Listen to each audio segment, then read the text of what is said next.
my audience.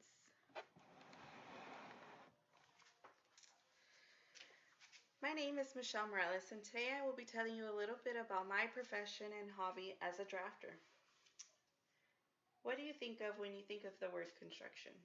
Do you think of men in hard hats? Maybe you do, because according to the National Association of Women in Construction, women only make up 9.1% of the construction industry. So now is the time to educate people, especially women, of what a fun, rewarding, and growing career drafting can be. Allow me to share a few main points with you. Drafting is the visual language between designers. Making a building is a long and costly process. The design process itself is 4 phases, and 3 out of 4 of those phases require drafting. I work for structural engineers, and we also coordinate with architects and mechanical engineers. Coordination is necessary to make sure that a building is cost effective and flowing properly. If drafting is the visual language, what do you think the industry would be like without their language? Now I can tell you a little bit of why I think the career is an ideal one. I went into drafting because I knew that I wanted something that would only require me to go to school for a few years instead of 8 years. Drafting only requires an associate's degree. It also pays well. According to the Occupational Outlook Handbook, drafters made a median of $55,000 in 2018, which I thought was pretty good for only 2 years out of college.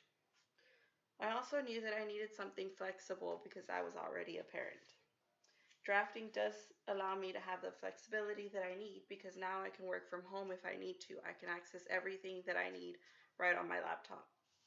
It's also very comfortable. I get to go to the office in jeans and tennis shoes because sometimes the job description requires a site visit.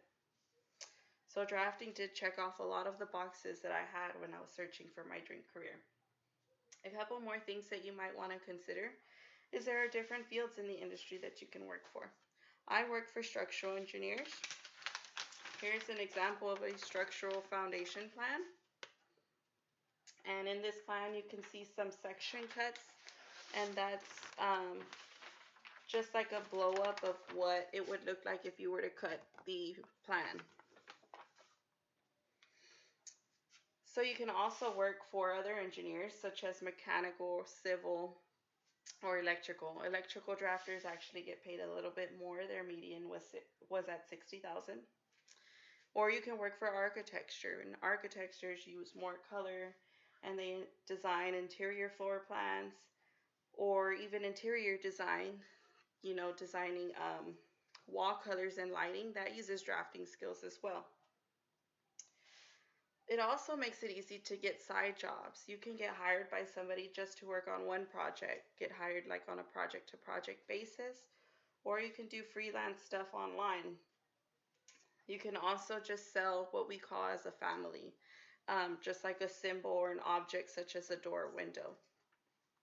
So I really think that this career is not talked about enough, and it's such an important part of the booming industry that can be fun, beneficial, and easy. And maybe the next time you pass by a building, instead of admiring it from the outside, you can actually say, hey, I drew that.